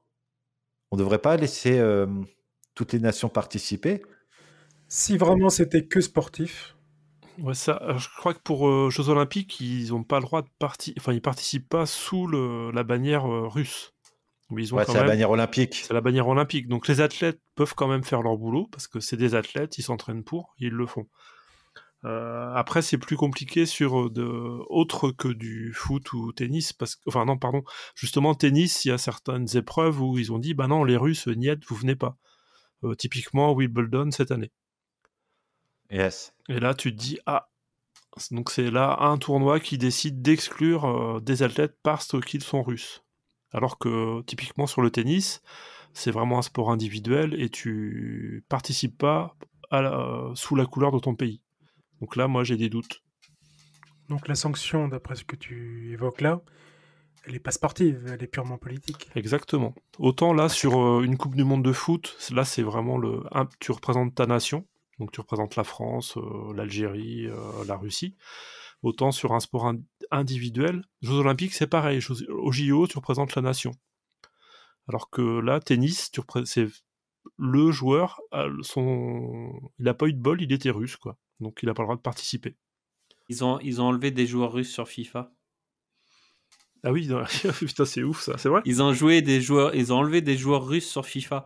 Non, mais en fait, le problème, c'est que ça allait super loin. Est-ce que la question est un peu fondamentale, hein, sur une guerre comme celle-là, en fait, surtout le cas russe. Est-ce que parce que Poutine est un connard, qu'il faut maltraiter tous les Russes et penser que tous les Russes sont responsables de fait, comme si au fait nous on était nous-mêmes responsables de toutes les actions de notre président, quoi. En gros, c'est pas vrai. En fait, on n'a pas la main dessus. Mais est-ce que tous les Russes ont la main en fait sur Poutine? Ils ont été punis pour ça et c'est allé très loin parce qu'on a attaqué la culture russe aussi. Tu vois, on voulait pas des pièces de théâtre qui ont été annulées, des choses assez terribles, quoi. De la culture russe, on a voulu, tu vois, tout effacer. Et c'est là, au fait, on est allé super loin à ce moment-là, au fait. Parce que moi, je pense qu'au fait, utiliser des méthodes comme celle-là, La exclure les cancel athlètes, culture, tu veux dire, l'apologie de la voilà. cancel culture. Ouais. Moi, c'est un truc de nazi, hein. Moi, je trouve que c'est un vrai truc de nazi. C'est à partir du moment, en fait, où tu vas punir tout un peuple parce qu'ils ont, de toute façon, ça fait des années et des années qu'ils ont été abrutis sous une dictature et que ils peuvent plus rien en faire. Ils peuvent rien faire. Ils peuvent rien faire. En plus, tu vois, en fait, on fait croire à tout le monde que ostraciser un pays, lui péter des sanctions abusive, va le faire devenir une démocratie. Bon, on en a des exemples, on en a plein dans l'histoire. Et ça n'a jamais marché et ça ne marchera jamais. Et ça fait peut-être maintenant, ça fait quoi? Ça fait combien de temps que ça dure le conflit ukrainien? Ça fait 9 mois et il se passe toujours rien. Sur le sujet, Poutine n'est toujours pas tombé et il tombera pas. Et donc, est-ce que c'était nécessaire d'aller exclure les athlètes? Est-ce que c'était nécessaire de foutre les gens dans la merde? Ou alors, tu vois, en fait, ou plus, il y avait peut-être d'autres solutions beaucoup plus pragmatiques. Parce qu'on était vraiment dans l'idéologie. Et là, quand on est dans l'idéologie, il n'y a rien de plus terrible, au fait. On a une idée, on va jusqu'au bout, mais elle ne s'applique pas à la réalité. Et c'est comme ça qu'on se retrouve avec des trucs débiles où on exclut des athlètes alors que les mecs, il a rien demandé, c'est sa vie, il vit qu'avec ça. Du jour au lendemain, bah, il peut rien faire. Voilà. Donc pour moi, c'est un drame, hein. Donc c'est un drame pour ces gens-là et c'est un drame pour nous aussi parce que on se montre pas plus intelligent qu'un Poutine, quoi. Mais c'est ça, t'as tout résumé, c'est que c'est un conflit idéologique euh, entre la société occidentale bien pensante dans laquelle on s'est plutôt toujours retrouvé en France, hein, on a toujours été du camp de la liberté, de la démocratie et de tout ce que tu veux. Mais j'ai envie d'élargir le débat en disant tout simplement, dans une guerre, les deux camps pensent avoir raison. On n'est pas dans un truc de trip égocentré, enfin pas égocentré, mais sociéto-centré. Notre philosophie, c'est la bonne et le reste, c'est les méchants communistes ou les méchants musulmans ou les méchants, tout ce que tu veux, n'importe quelle minorité qui pose problème à la société occidentale. Est-ce qu'on a un travail de tolérance et je veux dire, quand on ostracise comme ça autant des pays, même s'il y a une action offensive de la Russie, hein, mais est-ce que, en oubliant un peu le passé, on se condamne pas à le revivre comme on a pu le faire dans le passé et on répète peut-être les mêmes erreurs? J'en sais rien, je dis pas que la Russie est toute blanche, hein, ou est Ben blanche non, mais tout on court, hein. essentialise. On aime bien essentialiser. On aime bien, tu vois, associer. Moi, je sais pas, tu vas t'associer à. Il n'y a pas de nuance, quoi. Tout le monde est associé et tout le monde est poutinien, en fait. En gros, si Poutine est là, c'est parce que tout le monde est poutinien. C'est le pouvoir et donc il va falloir faire tomber Poutine d'une certaine manière. Il faut qu'il change d'avis sur Poutine, mais en fait, ça marche pas comme ça, quoi. C'est Et pas c'est aussi simple, c'est pas aussi. Il y a de la nuance. Ah, mais comment faire? Parce que c'est vrai que tu peux y aller en mode non violent, en allant en mode amour. Mais Ah non, je dis pas qu'il faut pas faire la guerre et que c'est pas le mode d'amour non plus, hein. Je dis pas qu'il faut pas soutenir les Ukrainiens, hein. Bien au contraire, en fait. Mais il faut être, comment on appelle ça, faut être raisonnable, quoi. Il faut être pragmatique, pas être dans l'idéologie, c'est ce que je dis. C'est juste ça. ouais, je sais pas quelle est la frontière. Moi, je trouve. Comment Enfin, est-ce qu'on peut demander à nos hommes politiques de ne pas être dans l'idéologie? Ça, c'est clair, ça va être compliqué pour eux. Parce que sinon, C'est ils pas des n'arrivent pas à vendre leur scientifiques, hein, steak. ils travaillent pas sur les faits, ils travaillent pas sur de la conclusion active ou autre. Ils sont là simplement pour des intérêts nationaux ou personnels. Mais c'est souvent Donc, je vois personnel. pas comment est-ce qu'on pourrait faire avancer les choses correctement là-dessus. Et en fait, il y a un principe aussi de tribalisme. J'adore parler de biais cognitif, encore une fois, mais Ouais, lié, ouais. Mais quel est le meilleur moyen de réunir des peuples? Je pensais à Invictus, la ségrégation. Je vais vous dire le Black Power en 68. Je veux dire, comment on fait pour souder un peuple? C'est de trouver un ennemi commun. Et le principe là que ce soit l'Occident dans lequel on est ou en Russie, le but du jeu c'est de dire l'autre camp c'est les méchants, c'est eux les ennemis. Soudons-nous face à l'ennemi, même si le peuple est divisé. Le fait d'avoir un ennemi commun, dans Invictus, là en l'occurrence, c'est l'adversité, les autres peuples, on va se souder et on va combattre quelque chose qu'on veut plus. Le meilleur moyen, c'est de trouver un ennemi et de se souder, d'aller combattre. Et ça rapproche les gens. Qu'est-ce qui a rapproché les Gilets jaunes? L'ennemi, c'est l'État. Qu'est-ce qui a rapproché la résistance? C'est tonton Adolphe. Tu parles de rapprocher les gens, je me permets juste une aparté, désolé, ça me fait penser tout de suite à quelque chose que j'ai remarqué dans Invictus, justement. Pendant le dernier match, contre les All Blacks, je ne sais pas si vous avez remarqué, tu avais un petit Africain noir qui était en train de marcher. À côté des flics. À côté des flics, en voiture jaune, exactement. Et puis les flics avaient une radio, ils étaient là, tranquilles, en train d'écouter, à pas faire leur boulot, mais en train d'écouter le match. Et t'as le petit qui fait « Oh, ça m'a l'air intéressant ». Donc au fur et à mesure des minutes qui passent, on voit un petit flashback à chaque fois sur ce môme-là, qui fait mine de fouiller dans son sac. Au bout d'un moment, il se tient debout à 2-3 mètres. Puis après, il est carrément assis sur le capot de la voiture. 5 minutes après, il est carrément en train de boire un coca avec les deux flics blancs. Et puis après, à la fin, grandiose, on le prend, on le soulève, c'est une là, et lui, il est en haut, on le soulève. Donc, ennemi commun, là, entre autres, l'adversité, donc les All Blacks, même si c'est pas directement contre eux. Mais effectivement, dans cette image dans Invictus de rapprocher les gens, là, ça marche plutôt pas mal. C'est beau le cinéma. Oui, ouais, c'est ça. Ouais, dans Invictus, c'était vraiment ça. C'était deux peuples ennemis qui sont ressoudés par la victoire d'une équipe qui est nationale, entre guillemets, au départ, qui n'était pas nationale, parce que c'était une équipe blanche. Mais c'est vrai que dans Invictus, là, c'est plus un truc de fraternité, du happy end pas happy end, puisque ça s'est réellement passé, mais... Il n'y a pas de confrontation. La confrontation, elle est déjà là. Et au final, l'intelligence de Mandela, c'était de soutenir cette équipe et puis de faire que les Blancs et les Noirs soutiennent cette équipe de Blanches et qui se retrouvent sur ce drapeau arc-en-ciel, quoi. Et au final, il y arrive. T'as parfaitement résumé, Yann. Enfin, je te laisse poursuivre, mais ça a été l'intelligence de Mandela. Oui, c'est peut-être... dans l'histoire, l'un des rares qui a eu cette volonté d'aller dans la non-violence, dans l'amour. Et ce qui est marrant, c'est la petite anecdote, je suis désolé de t'avoir coupé, mais ce qu'il faut savoir, c'est que à l'époque où Mandela était activiste, c'est qu'il aurait croisé la route de Gandhi, qui avait immigré d'Inde pour devenir avocat en Afrique du Sud. Alors, je ne sais pas qui a inspiré l'autre, mais c'est peut-être ce qui nous manque finalement. Pourquoi on ne va pas un peu plus dans cet amour, dans cette fraternité? Est-ce que les peuples sont prêts à l'être, à le faire? Même si, en fait, comme tu dis, c'est un happy end, mais c'est... Là, vous parlez de Nelson Mandela. Ce qui est rigolo, c'est qu'en fait, la culture de son ethnie, enfin, je vais appeler ça une ethnie, c'est les Tembu Xhosa. Donc ça, je l'ai trouvé en préparant le podcast. Et ce qui est marrant, c'est qu'ils ont ce qu'ils appellent la philosophie de l'Ubuntu. Donc pour les informaticiens, Ubuntu, ça me parle. Système d'exploitation, très bien Linux. Mais par contre, du coup, j'ai été voir ce que c'était l'Ubuntu. C'est la philosophie de son ethnie. Et ça veut dire quoi derrière? Ça veut tout simplement dire, en traduction, tu as plusieurs traductions, mais celle que j'ai retenue, c'est « Je suis ce que je suis grâce à ce que nous sommes tous ». Donc, ça représente très bien pour moi l'image que j'ai eue de Morgan Freeman, alias Nelson Mandela, dans ce film. Je trouvais que c'était bien représentatif dans son jeu d'acteur. Mais ce qui est marrant, c'est que le personnage, on a eu des personnages noirs qui ont manifesté pour les droits, ou du moins colorés, on va dire Gandhi, Martin Luther King, Nelson Mandela. Et je trouve qu'on a finalement fait une espèce de transfert sur Barack Obama.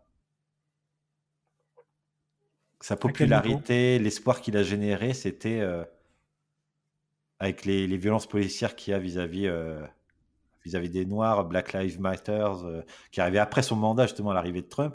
Mais il y avait une espèce d'aura à la Nelson Mandela sur le personnage d'Obama.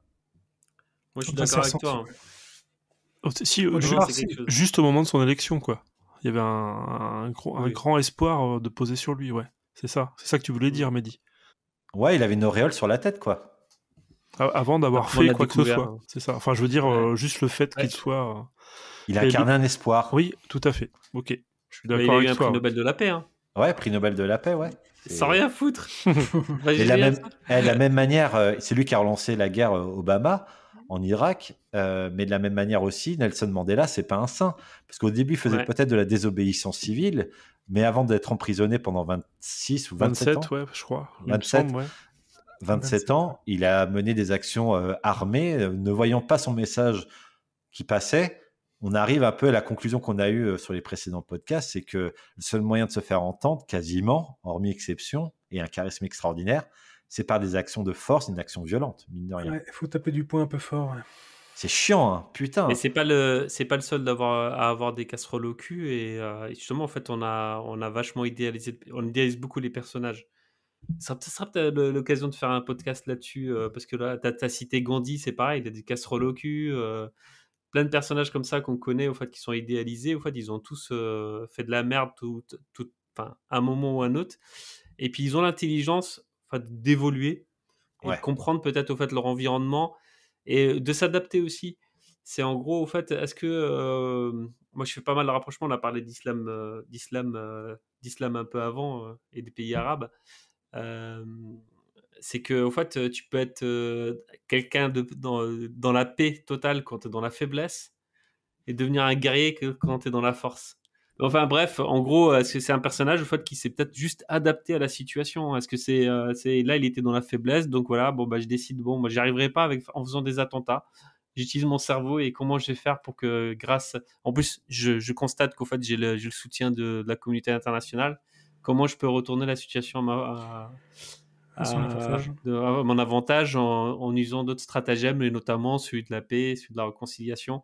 Et je doute pas de sa sincérité, hein, je pense qu'il était sincère là-dedans, mais les choses se sont bien faites, quoi. Après 27 ans de prison et lire autant de livres, etc., bah, ça peut... Ouais, il a bien réfléchi. La solitude, ça fait réfléchir hein, quand même. Tous ces gens qui changent, soit ils changent parce qu'effectivement ils ont fait un très gros travail sur eux et puis ils voient la lumière entre guillemets et puis c'est cool, ou alors c'est complètement par opportunité. Est-ce que ça serait des opportunistes ou pas? Je parle pas forcément de Nelson Mandela. Je pense que c'est les deux.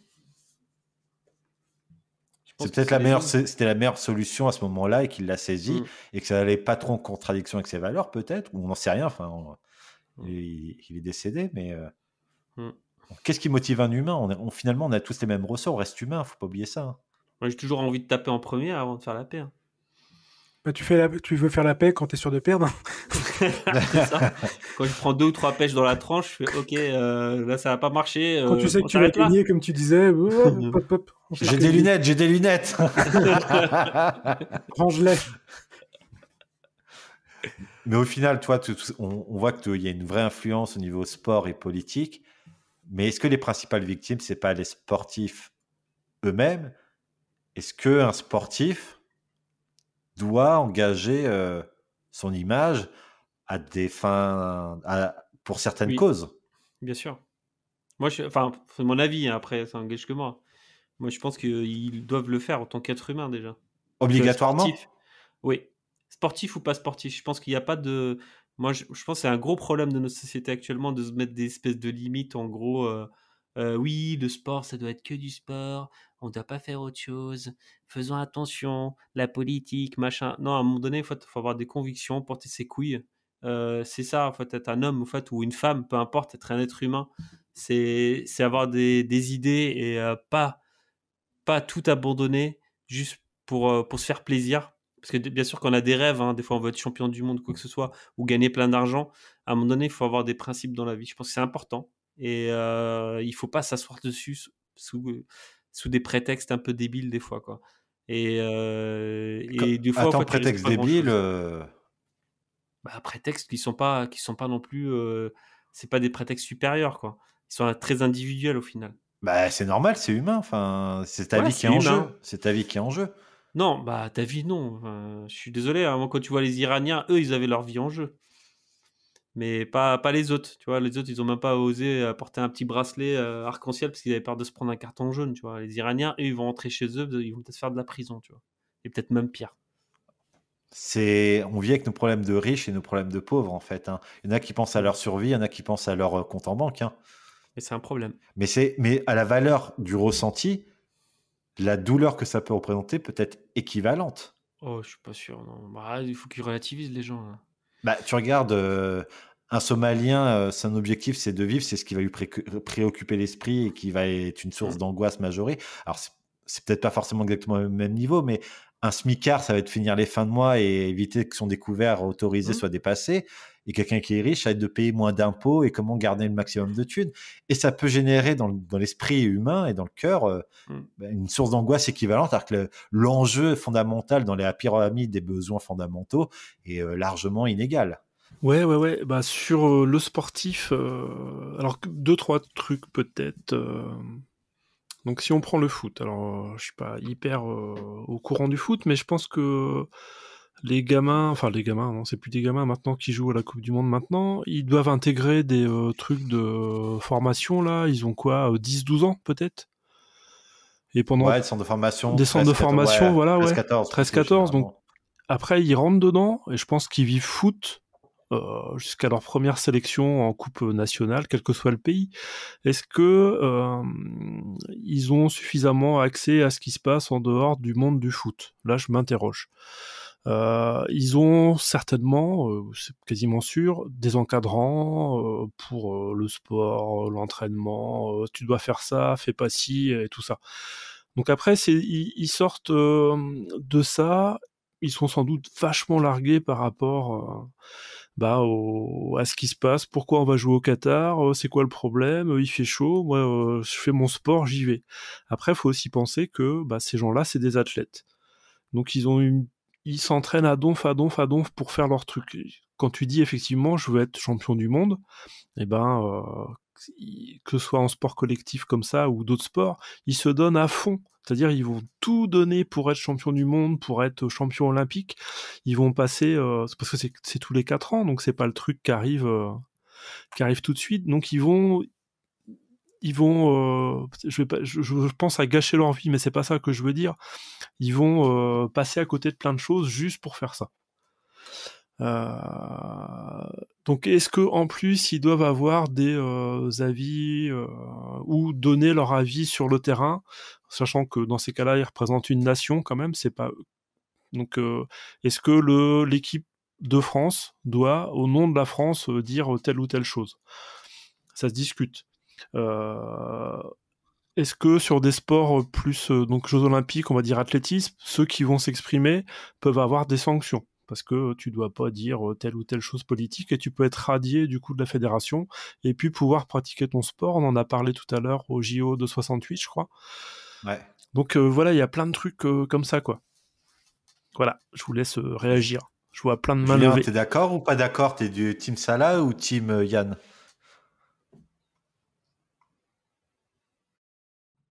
Julien. Non, mais je rajoute juste un truc. Après, je laisse Julien s'exprimer. Ouais, je parlais dans le vide. Putain, j'avais désactivé mon micro. Non, je complète parce que je réponds juste à vous deux, à toi, à Mehdi, à Yann. Mehdi, t'es allé sur les ressorts, en fait, qui sont intrinsèques à l'humanité, en gros, voilà. Avec la relativité des choses. Enfin, tu relativises des choses, c'est très bien. Je pense que c'est les ressorts. C'est très bien les ressorts, ça explique plein de choses. Et pareil, au fait, pour toi aussi, et Yann, en fait, tu expliques aussi le fait que les mecs soient un peu déconnectés de la réalité, qu'ils soient pas comme ça. Pour moi, en fait, c'est normal, ça justifie qu'ils soient comme ça. Par contre, en fait, c'est ça le souci, c'est que maintenant, on va avoir des athlètes, on va avoir des médecins, on va avoir des pompiers, on va avoir des gens en fait qui ont un métier spécifique, mais ils ne sont plus des citoyens. Tu vois, c'est à un moment donné, en fait, ils sont plus. Tu vois, est-ce qu'on veut d'un monde comme ça où en fait, on va avoir que des gens qui sont que des athlètes et qui sont plus des citoyens, qui ne sont que des... Tu vois, c'est ça qui me pose problème. Après, je les ressors, il y a plein d'explications sur le fait que les mecs réagissent pas. la domination. Il y a plein de ressorts autour de ça.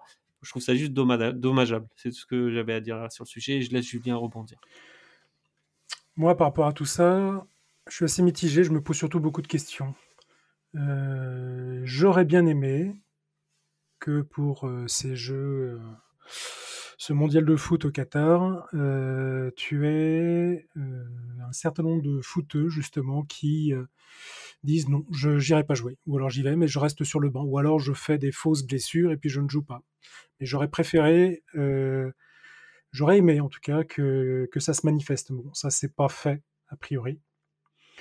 Pour autant, parce que là on parle du sport, donc je pense qu'on parle surtout des gens qui ont une notoriété, parce que le Pékin moyen d'une des deux, on s'en fout de son avis, parce qu'il n'a aucun impact médiatique. Je pense que vraiment ce qui nous intéresse là, c'est l'aspect punchline côté média. Donc soit on le connaît pas, mais toute l'équipe fait une manifestation en pleine caméra, en plein live, et là ça devient intéressant. Tu parlais tout à l'heure, Mehdi, de ceux qui se sont mis à genoux sur le terrain de foot, par exemple. Ouais, Colin Kaepernick qui a commencé, et après les autres... Tout le monde est suivi. Ouais, sauf que Colin Kaepernick s'est fait radier de la NFL. Il pourra plus jamais rejouer pour une équipe, alors qu'il il avait largement le niveau pour le faire. Voilà, c'est pas grave. C'est pas grave, mais ça fait partie des éléments qui vont dissuader d'autres par la suite, dont le sport à haut niveau, comme tu disais, Yann. Ils investissent 20 ans de leur vie, les 15 ans de leur vie à fond. C'est leur seul moyen de subsistance. Et donc après, qu'est-ce qui va se passer? C'est que si jamais ils se font virer, comme tu disais, Mehdi, ils seront dans la merde. Ils seront dans la merde pour eux, pour leur famille, pour leur avenir. Parce que s'ils se sont fait radier, pour être entraîneur ou autre chose, ça va devenir très compliqué. Donc on se retrouve un petit peu, et là on parlait tout à l'heure des gilets jaunes, ça me fait penser un petit peu à ça. Dès que tu veux manifester ton mécontentement, quel que soit le level de ce mécontentement-là, tu as un risque. Par exemple, si on allait Gilets jaunes, tu avais le risque d'être filmé, le risque d'être identifié, d'être arrêté pour rien, parce qu'il y en a eu, de te ramasser un truc dans l'œil. Bon, là, j'exagère un peu, mais je trouve ça très difficile aujourd'hui de dire à tout le monde, bougez votre cul, allez manifester. Donc, par rapport au sport, c'est d'autant plus compliqué que là, je pense que les mecs sont entourés à bloc, on leur dit surtout ne faites rien. Je suis persuadé qu'il y a un gros staff derrière qui dit, les gars, faites pas de conneries, ne bougez pas votre cul, ne mouvetez pas. J'imagine très bien. Ah oui, il y a des staffs de communication. Ils sont briefés avant les conférences de presse et tout. Hein. Ouais, bien sûr. Après, ça là, je comprends le fait que tu dises. J'aimerais bien aussi, moi, globalement, partout, même quand je discute avec des collègues ou des copains, c'est que les gens n'ont pas envie de moufter du tout. Pas envie de moufter parce que ça sert à rien, parce que je vais m'en prendre plein la gueule, parce que c'est compliqué pour mon taf. Si jamais on voit que je manifeste ou que je m'exprime vraiment, ne serait-ce que sur le conflit russo-ukrainien par exemple, si les gens disaient vraiment ce qu'ils pensaient, certains ne préfèrent pas se prononcer de peur d'être catalogués, ou voilà. Quand tu émets des doutes sur un certain nombre de choses, ça devient très compliqué, ne serait-ce que déjà dans ton entourage potentiellement. Donc je ne serais pas aussi manichéen que toi, c'est là, même si je comprends l'utilité finale de cette démarche volontaire de manifester son soutien à une cause. Tu m'as traité de manichéen. Droit de réponse de Salah et après Yann. Non, juste pour compléter, je vais vous poser juste une question. Ton patron, il est raciste. Tu fais quoi? Yann, tu fais quoi? Ton patron, il est raciste. Tu fais quoi? Oh putain, je sais pas quoi dire, il est raciste. Non, je déconne. J'épouse la fille. Ah bah non, c'est déjà Mehdi, merde. Tu vois, en fait, je dis pas, je suis pas manichéen, je dis pas qu'il faut se lever tous les jours et aller protester pour quoi que ce soit ou quoi que ce soit. Enfin, mais moi, je pars du principe que ton patron maltraite ta collègue. Tu fais quoi? Il l'insulte. Il y a une différence entre raciste et maltraiter quelqu'un. Non, mais il la harcèle. Il maltraite sa collègue sexuellement. Qui est noire, quoi, c'est ça, quoi. Voilà. Oui, non, même, peu importe. Ça peut être du harcèlement aussi. Hein. Imaginons qu'il y a du harcèlement, tu vois. T'as du harcèlement. C'est ça, c'est le plus gros problème aujourd'hui, c'est que maintenant tout le monde ferme sa gueule. Et le sport, on le voit, mais on le voit aussi dans la société de tous les jours. Pourquoi il y a autant de harceleurs là, qui traînent partout, qui ne sont jamais rattrapés et maintenant se retrouvent avec des MeToo 20 ans après ou je sais pas quoi là? tout ce bordel, parce qu'il y a des gens, ils ferment leur gueule. Quand il y a une agression, les gens, ils ferment leur gueule. Quand il y a un harcèlement, les gens ferment leur gueule. Quand il y a du racisme, ils ferment leur gueule parce que c'est le patron. Parce qu'au fait, ils arrivent plus à dépasser ils arrivent plus à dépasser leur fierté, quoi, de se dire merde, quoi. À un moment donné, je ne suis pas juste je sais pas, un mec qui fait son travail et qui gagne son argent et qui pense qu'à la thune, quoi. Mais ça, je suis plus que ça. Plus que ça. On en avait parlé sur le précédent épisode sur l'environnement, sur Don't Look Up. La responsabilité, elle est divisée par autant de personnes qui assistent à la scène. Mais si tu subis une agression en direct où tu es seule personne concernée qui voit en tant que spectateur, tu auras beaucoup plus de facilité à agir par rapport à ça et de défendre la cause. Mais là, quand il y a peut-être 10, 15, 20, 50 salariés ou peu importe le contexte, mais quand il y a autant de personnes qui peuvent être témoins ou victimes, ils se disent que tant qu'il n'y a pas une personne qui le fait, la responsabilité est divisée. Et pourquoi j'irais m'exposer avec les risques que ça encourt, surtout que c'est très difficile à être prouvé et on sait qu'il n'y a pas tant de condamnation de ces actes-là. C'est compliqué. Mais les gens agissent. Hein. Au fait, c'est une mécanique qui ne marche pas tout le temps. Je suis désolé. Parfois, les gens agissent. Mais je parle en général, moi. Ouais, en général. Mais il y a beaucoup de gens. Je trouve que, tu vois, c'est ça qui me pose problème, c'est qu'il y a si peu de gens qui agissent, mais ils agissent. C'est quoi les mécaniques qui font qu'ils agissent? Et c'est quoi, au fait, le truc qui s'est complètement détraqué aujourd'hui pour que les gens n'agissent plus? Je pense qu'à une époque, on en était capable. On va en parler justement un peu plus tard. On va parler d'un sportif qui a eu le courage de ses opinions. Mais Yann, tu voulais rebondir là-dessus avant? Et oui, je voulais juste réagir à ce qu'avait dit Julien tout à l'heure. Donc, quand tu parlais que sur cette Coupe du Monde, alors je veux pas me faire l'avocat du diable et tout ça, mais tu disais qu'il y aurait pu avoir des joueurs ou des équipes qui boycottent, qui viennent pas. Si j'ai bon, c'était ça? T'as parlé de ça? Tu peux simplifier comme ça me va. Et donc là-dessus, je me dis, non, parce que là, c'est une Coupe du Monde, tu représentes ton pays, donc c'est pas à toi, en tant que joueur d'une équipe, de pas y aller. À ce moment-là, c'est au pays de le dire. C'est-à-dire que moi, la France, moi, l'Italie, moi, le truc, c'est au pays de boycotter le truc et dire, j'envoie pas mon équipe là-bas. Oui, mais Macron s'est exprimé sur le sujet dans une interview. C'est pas évident parce que le sport n'est pas de la politique. Mais si, il pouvait le faire. Ouais, il dit c'est facile de le dire là. Après, ça aurait été lors de l'attribution en disant en 2010, non les gars, on va pas aller faire la Coupe du Monde là-bas. Normalement, on est censé jouer l'été. Et en plus, c'est plus sympa pour les gens qui regardent le foot parce que t'es en vacances, tu peux faire des barbecues, il fait chaud en France, un truc comme ça. Là, on se retrouve, on est en train de bosser, c'est l'hiver, tu fais plus de barbecue, c'est naze. Tu vois, je simplifie le truc, mais ça peut être ça aussi. Donc là, tu dis, non, c'est au pays de faire ça, ou à la fédé pour un sport, par exemple, pour un sportif. La fédération dans laquelle il appartient, de dire à la fédération, non, j'envoie pas mes sportifs faire tel ou tel truc, quoi. Donc c'est pas simple d'avoir individuellement le joueur, je pense, c'est juste comme ça, à lui de dire, moi je vais faire telle ou telle chose pendant ce truc-là, quoi. Je veux dire, il prend des risques aussi. Et après... Tu représentes pas... Ouais. Juste pour finir sur je crois qu'il y en a un du Brésil, là, qui s'est mis... pour les élections au Brésil, qui a soutenu Bolsonaro.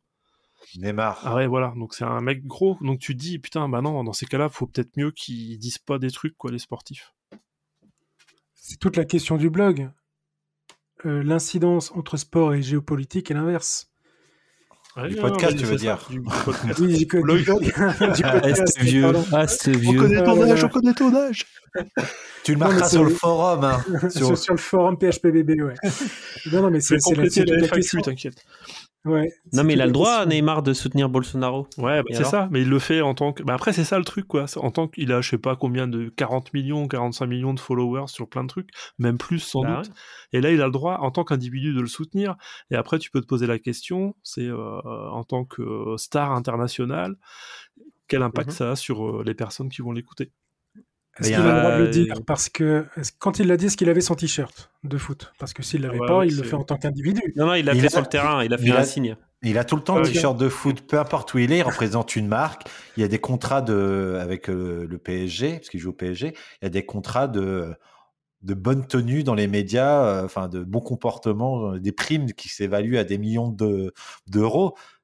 Pour bien se comporter et rentrer dans les clous. Mais il y a d'autres sportifs qui ont fait ça, notamment dans des trucs un peu orientés extrême droite, si on en croit le message. Il y a Paolo Di Canio qui jouait à la SS Lazio, spécial, je sais pas quoi. C'est pas les nazis, mais étonnamment, c'est un club qui est plutôt orienté extrême droite et qui faisait salut fasciste après ses buts. Ah oui. Alors, ils ont manifesté une opinion, mais pour revenir sur tout ça, il faut pas oublier que l'intérêt individuel, on parlait, il n'y a pas que la carrière en jeu. Aujourd'hui, c'est vachement difficile de se positionner politiquement, et moi, je suis plutôt d'accord avec Yann là-dessus. C'est compliqué. Pourquoi ? Parce que déjà, c'est un sacrifice d'une vie d'être un sportif de haut niveau. On dit qu'il gagne beaucoup d'argent, etc., mais les mecs, ils se sacrifient. Et moi, ayant frôlé le haut niveau, je sais à quel point ça peut être prenant, le sport, ça occupe toute ta vie, ton alimentation, ton sommeil, ton repos, tes machins, tes trucs. Tu as l'investissement de ta famille qui investit sur toi généralement. Et généralement, les personnes qui font du sport, la grande majorité sont issues de milieux défavorisés. Et aujourd'hui, tu as une difficulté qui est encore plus importante, c'est les réseaux sociaux. On a un combat d'influence géopolitique entre les wokistes islamo-gauchistes et les fascistes racistes d'un autre côté. Et c'est une guerre permanente où au milieu, tu as plein de gens qui sont un peu neutres et qui se laissent plus ou moins influencer. Et justement, l'influence, ça dépend du charisme de la personne qui porte le message ou des personnes qui portent le message. C'est les chefs de meute et c'est généralement celui qui a plus de charisme, plus de grande gueule et qui use de plus de biais cognitifs qui arrive à fédérer une opinion et à fédérer la classe moyenne indécise dans une orientation ou dans une autre. Julien. T'es en mute, Julien. Merci. Merci. Je voulais juste rebondir sur un truc qu'a dit Salah tout à l'heure. Je l'avais en tête et puis je l'ai zappé après. Tu disais, Salah, que les gens avaient tendance à pas trop se manifester. Alors, je suis pas du tout d'accord. Parce que si tu voyais le nombre de likes, le nombre de partages que tu as sur les réseaux sociaux, ça, c'est de l'investissement personnel. Ça, c'est des gens qui sont très, très, très engagés pour changer les choses. Mais bien sûr. Mais il y a des likes, il y a du partage, les gens sont investis dans ce qu'ils font. N'importe quoi. Les likes, ça coûte rien. Mais justement, ils reportent en fait les actions potentiellement qui pourraient être faites au travers d'une impression quelconque d'action par le clic-bouton. Mais il y a des sportifs, enfin, tu disais, Salah, tout à l'heure, qu'il y en a qui manquaient qui portaient leurs couilles ou leurs ovaires, peu importe. Il y a un sportif qui est pour moi le plus grand sportif de tous les temps, qui a porté son idée, qui a porté ses convictions face à la majorité bien pensante occidentale, c'est Mohamed Ali. Mohamed Ali n'a pas reculé malgré les obstacles qu'il a rencontrés. Il a refusé la guerre au Vietnam en disant « Je vois pas pourquoi je me combattrais pour un pays qui me reconnaît pas moi et mon nom », parce qu'à l'origine, il s'appelait Cassius Clay, il s'est converti à l'islam. C'est quelqu'un qui a fait des choses en allant dans des pays africains. Il a été au Zaïre, il y a eu un combat au Zaïre, donc maintenant au Congo. Il a combattu la ségrégation, il a manifesté avec Martin Luther King, il a manifesté avec Rosa Parks, et c'est quelqu'un qui, par son charisme, et il a fallu avoir quand même, enfin c'était un sportif, mais c'était un homme avec mais un poids sur les épaules, et il a réussi à avoir ça. Et il faut avoir cette capacité-là, il faut avoir ce caractère. Qu'est-ce qui fait le sel de ces personnages comme lui? Putain, mais ça court pas les rues, quoi. Déjà qu'on galère à pouvoir affirmer son orientation sexuelle ou parler de ses orientations politiques, ou même tout simple en France, à juste parler de son salaire. Putain, il y a un enjeu dingue. Qu'est-ce que t'en penses, Yann? Bah pour Mohamed Ali, il l'a payé d'ailleurs, hein, parce qu'il a été radié de la fédération de boxe, il a fait de la prison. Donc juste, presque 10 ans, je crois. Ouais, en plus, il avait 5 ans, il a peut-être fait 3 ans, mais un truc comme ça. Et donc, juste pour dire, enfin, c'était bien.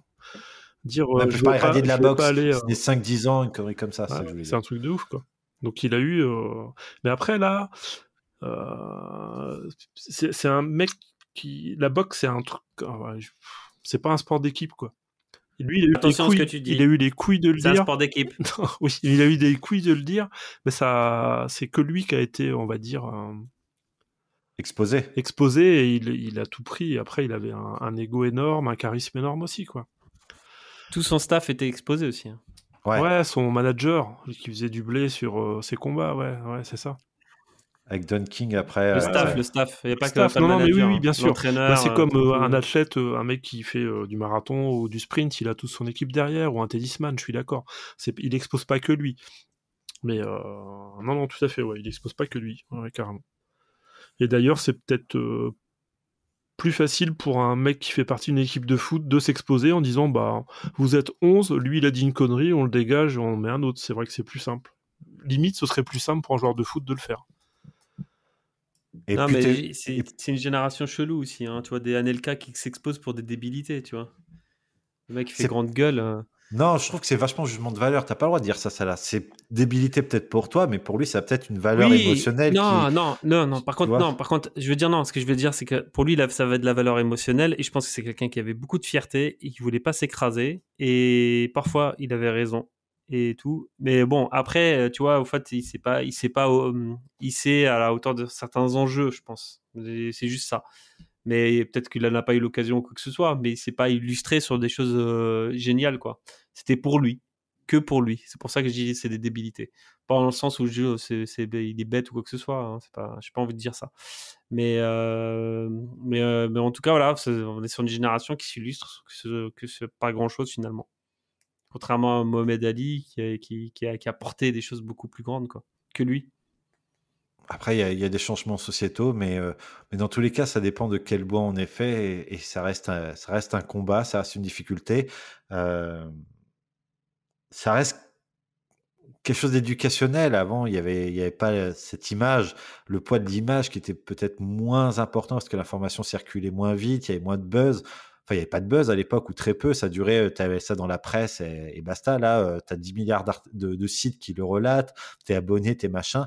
C'est une autre période, c'est un autre contexte, mais voilà, finalement, c'est pourquoi tu irais t'exposer, c'est ça qui compte et qui fait que tu prends la décision ou non de t'exposer. Si la cause la plus importante pour toi, c'est de défendre l'égalité homme-femme, de défendre la tolérance contre le racisme ou quoi, est-ce que c'est plus important que ta carrière?